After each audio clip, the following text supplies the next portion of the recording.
বাদশা তিনি ছিলেন, দেশে আমাদের দরকার, বাদশা আমরা পাই কিন্তু সেরকম করতে পারি না। ওই বাদশা তীরটা হাতে নেওয়ার পর দেখলেন এই তীর আমার কাছে থাকে, এই ফলা আমার কাছে থাকে, আমার স্ত্রী ছাড়া কেউ এটা ব্যবহার করবে না। তিনি বুঝতে পারলেন আমার স্ত্রী, আমার বিবি এই তীর ছুঁড়েছে। বিবিকে ডাক দিলেন, প্রাণের বিবি। বিবি চলে আসলেন, স্ত্রী চলে আসলেন। আসার পর কেন বাদশার ডাক, বিবিকে জিজ্ঞাসা করা হলো এই তীর ধনবান দিয়ে তুমি কি মেরেছো ফলা? এই তীর কি তুমি ছুঁড়েছো? বিবি মাথাটা নিচু করে বললেও যে হ্যাঁ আমি তীরটা ছুঁড়েছিলাম, কোথায় গেছে আমি জানি না, কিন্তু তীর আমি ছুঁড়েছিলাম, স্বীকার করে দিয়েছে। বাদশা বলল ঠিক আছে, বিচার আমি এক্ষুনি করব, দেরি করব না। প্রাণের বিবি সামনে দাঁড়িয়ে রয়েছে, ওইদিকে সে গরিব মহিলা যার স্বামীটা পুকুর পাড়ে মারা গেছে, ওই গরিব মহিলা দাঁড়িয়ে রয়েছে। বাদশা তীরটাকে নিয়ে আসা হলো, ধনবান ধনুকটাকে নিয়ে আসা হলো।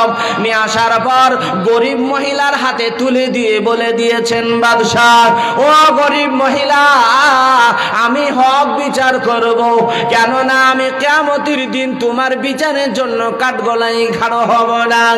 বাদশার বিচার দেখুন ও দুনিয়ার মোড়ল, ও দেশের বাদশাহ, শুনে রাখেন বাদশাহ কেমন করেছিলেন। ওই বাদশাহ কি করলেন, গরিব মহিলার হাতে তীর ধনুক উঠিয়ে দিয়ে বললেন, ও গো শোনো, তোমার চোখের সামনে তোমার স্বামী তড়পে তড়পে মারা গেছে, তুমি কত কষ্ট পেয়েছ।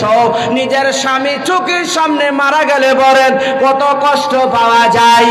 আজ আমি বিচার করে দিচ্ছি, তুমি আমার চোখের সামনে, তার স্ত্রী আমার স্ত্রীর সামনে আছে, তুমি করো কি, তার স্বামীকে মেরে দাও।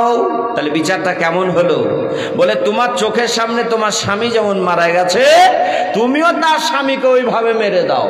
বাদশা নিজেই বিচার করছে, আমার বুকে তুমি মেরে দাও, আমার চালিয়ে দাও, কেন আমি হক বিচার করব, সঠিক বিচার করব। দুনিয়ার মুসলমান, হাদিসে এমনি আসেনি বাপ।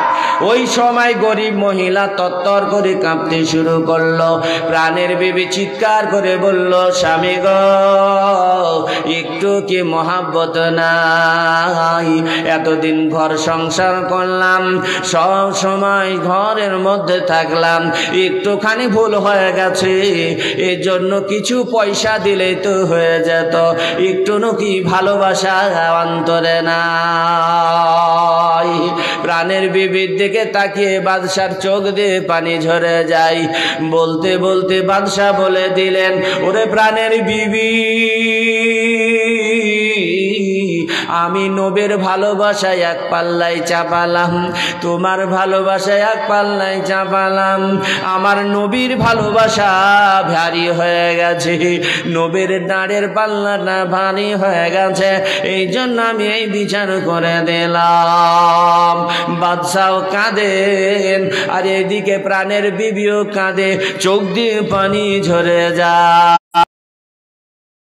গরিব মহিলা তত্তর তত্তর করে কাঁপতে কাঁপতে মহিলা বলে দিল, বাদশাহ, আমি বাদশাকে জুতি মেরে দিই, আমার স্বামীকে আমি ঘুরে পাবো না। এই বিচার দেখে বড় খুশি হয়ে আল্লাহর তরফ থেকে ক্ষমা করে দিলা। জিন্দেগির যত পয়সা লাগবে, ওর যত খরচ লাগবে, সব দায়িত্ব নিয়ে দিয়েছিলেন, কিন্তু বিচার করেছিলেন কেমন বিচার? এই জন্য নবী বললেন, আল ইমামুল আদিল, কিয়ামতের দিন 1 নম্বরে ডাক দেওয়া হবে ওই বাদশাহ, যে বাদশাহ ন্যায় ভাবে বিচার করেছে, দেশ শাসন করে চলে গেছে। কেমন বিচার করেছিলেন হযরত ওমর? একটা বর্ডার এলাকায় দেখতে পেলেন সুন্দর 2টো নর এবং নারী ড্যান্স করছে। হযরত ওমর তিনি রাগে থাকতে না পেরে তিনি কি করলেন, ওদেরকে পুরুষটাকে ধরে নিলেন। ধরে নেওয়ার পর সেই পুরুষ সেই দিন বলেছিলেন, ও আমিরুল মুমিনিন, আপনি আমাকে ধরলেন কেন? বলে, তুমি জানো না নবীজি গান বাজনা নিষেধ করেছেন এবং নারী বিবাহ না হয়ে জড়িয়ে ধরতে পারবে না।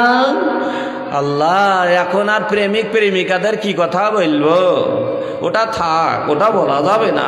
অনেক মানুষ আছেন আপনারা, কিন্তু না বললেও হয় না, রাস্তার ধারে তাদের জন্য যাওয়াও যায় না। যাজ্ঞা, যা হইলে হইল। তো সেই হযরতে ওমর তিনি কি করলেন, ওই যুবককে যখন ধরেছেন, যুবক হাক্কা বাক্কা খেয়ে বলল, আমিরুল মুমিনিন, আমি তার বাঁচব না। এত ভয় পেয়ে গেছেন। আমিরুল মুমিনিনকে বললেন, ও গো মুসলমানদের নেতা, আমি মাত্র 2টা ভুল করেছি, আপনিও 2টো ভুল করেছেন।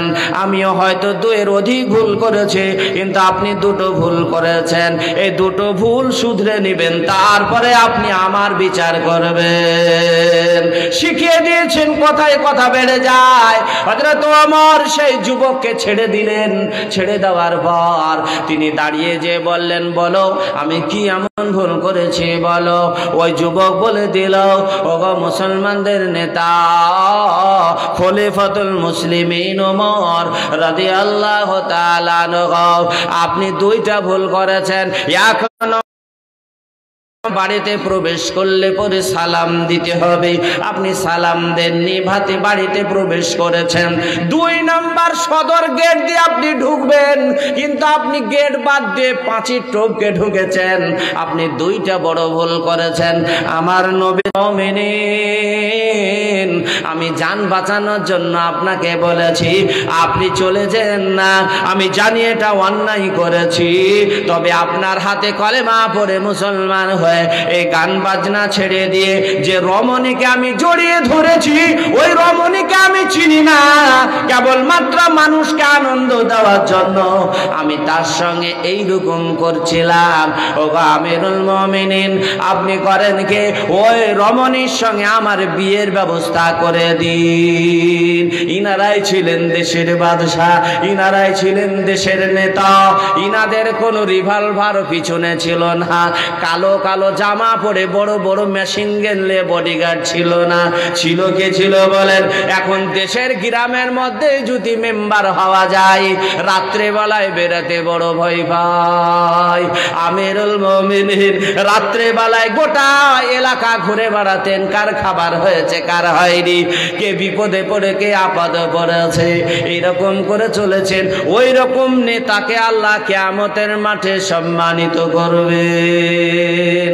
আল ইমামুল আদিল ওয়া শাবুন শাফি ইবাদাতিল্লাহ। হে যুবকের দল, শুনে দেখো, কান খুলে শুনে নাও। যারা যুবক অবস্থায় আল্লাহর ইবাদত বান্দেগি করবে, কাল কিয়ামতের মাঠে আল্লাহ তাকে আরশের নিচে স্থান দান করবে। হে যুবকের দল, আজ মনে করেছো এখন জওয়ানি আছে, যখন আমার বয়স হয়ে যাবে তখন আমি নিশ্চয় আমি আল্লাহর ইবাদত করব। এই বলে দেখেন তারা ইবাদত থেকে দূরে রয়েছে। কত মানুষকে দেখলাম, কত যুবককে দেখলাম লরির চাকায় পিষ্ট হয়ে মারা গেছে। কত যুবককে দেখলাম গলায় দড়ি দিয়েছে। কত যুবককে দেখলাম বিষ পান করেছে, কেবলমাত্র শুধু আই লাভ ইউ। বুঝতে পেরেছেন? হে যুবক, তাহলে তুমি কেন বলো? কিসের জন্য বলো যে আমি বুড়ো হব তখন আমি আল্লাহর ইবাদত করব? তুমি কেন বিষ পান করলা, কেন গলায় দড়ি দিলা, আর তোমার এই অ্যাক্সিডেন্ট ঘটে গেল, সেইটা কি তুমি জানো না? এই জন্য যুবক সাবধান হয়ে যাও। আমার মা বোনেরা, আপনাদেরকেও বলে যাই, হাদিসে এসেছে, ওয়ারাজুলুন দাআতুহু ইমরাতুন যাতু মানসুবিন ওয়া জামালিন ফাকালা ইন্নী আখাফুল্লাহ। নবী বলেছেন, রমণীরা শুনে রাখুন, এমন একটি সময় আসবে যে সময় মহিলারা আহ্বান করবে, এসো এসো, আর সেই যুবক বলবে, ইন্নী আখাফুল্লাহ, আমি আল্লাহকে ভয় করে তোমার দিকে যাব না। সময় কিন্তু আসছে। কি আসছে? সময়। এখন দেখেন আমাদের ভারতবর্ষে একটা আইন জারি হয়েছে, হয়নি? সেটা হচ্ছে তালাকের যে বিষয়টা সেটা হচ্ছে মহিলারা দেবে। হায় আল্লাহ! আর আপনি বাড়িতে আপনার হাতে ইসলাম দায়িত্ব দিয়েছে যে তালাকের যে বিষয়গুলো সেটা পুরুষরা দেবে, আর সরকার কি অনুমতি দিল? মহিলারা দেবে। আর এই মহিলারা তারা কি করবে? নিজের মতো চলবে, চলতে চলতে অ্যাক্সিডেন্ট ঘটবে, আপনাকেও সেটা মেনে নিতে হবে। এটা কি সহজ যাবে? কি বলেন? যাই না তো। যাই হোক, আল্লাহ আমাদের সেদিক থেকে হেফাজত করুন, বলেন আল্লাহ আমিন। শ্রদ্ধেয় সুধী সমাজ, আমার আব্বা জানেরা, আমার মা বোনেরা, কোরআন হাদিসের কথা যেগুলো আমরা শুনবো, এগুলো যদি একটু রাত্রেবেলায় একটুখানি চোখটা বন্ধ করে ভাবি, কোনো মানুষ পাপ করতে পারে না, কোনো মানুষ পাপের দিকে যায় না, কোনো যুবক কোনো যুবতী এরা কোনোদিন পাপের রাস্তায় যেতে পারে না। এই জন্য নবী বললেন, কিয়ামতের মাঠে ওই যুবককেও সুন্দর জায়গা দেওয়া হবে যে যুবক মহিলাদের কাছ থেকে দূরে আসবে। নবীজির দ্বারা, কোরআনের দ্বারা মুসলমানকে সতর্কবাণী করে দিয়েছেন। আল্লাহ তাআলা আমাদের সকলকে কোরআন এবং হাদিসের অনুকূলে চলার তৌফিক দান করুন। সকলে বলুন আল্লাহুম্মা আমিন। করে কোরআন শুনিয়ে দিয়েছেন, ওই কোরআন থেকে আপনাদেরকে শোনায়। আজকে যারা আজকে এই জায়গায় বসে রয়েছে, বাপ কি আমরা পাবো, কি আল্লাহ আমাদের দেবেন? আল্লাহ কোরআনে বলেছেন, বুজুহু ইয়াউমাইযিন নাঈমা লিসাইহা রাদিয়া ফি জান্নাতিন আলিয়া লা তাসমাউ ফিহা লাগিয়া ফিহা আইনুন জাদিয়া ফিহা সুরুরুম মারফুআতু ওয়া আকওয়াবুম মাওদুআ। যারা জমিনে কষ্ট করবে আল্লাহ তাদের চেহারাগুলোকে সুন্দর করে দেবেন, আর চেহারা যখন সুন্দর হয়ে যাবে তারা জান্নাতের দিকে চলে যাবে। হে বিশ্বের মুসলমান, আমার আব্বা জানেরা, আমার মা বোনেরা, এই জমিনে যারা ভালো তাদের কথা শোনায়া দিই। এমন একজন মহিলা পুরুষ মানুষেরা আপনারা শুনবেন। ও আমার আব্বাগণ, সুন্দর কথাগুলো ছেড়ে চলে যাবেন না। আল্লাহ তাআলার নবী, বিশ্ব নবী শুনিয়ে দিয়েছেন মহিলাদের কথা, পুরুষদের কথা। আমি এবার শোনাবো আপনাদেরকে মহিলাদের কথা, তারপরে পুরুষদের কথা, দুটোই চলে আসবে। আমার মা বোনেরা, আজ আমাদের বাড়িতে শুধু অশান্তি হয়।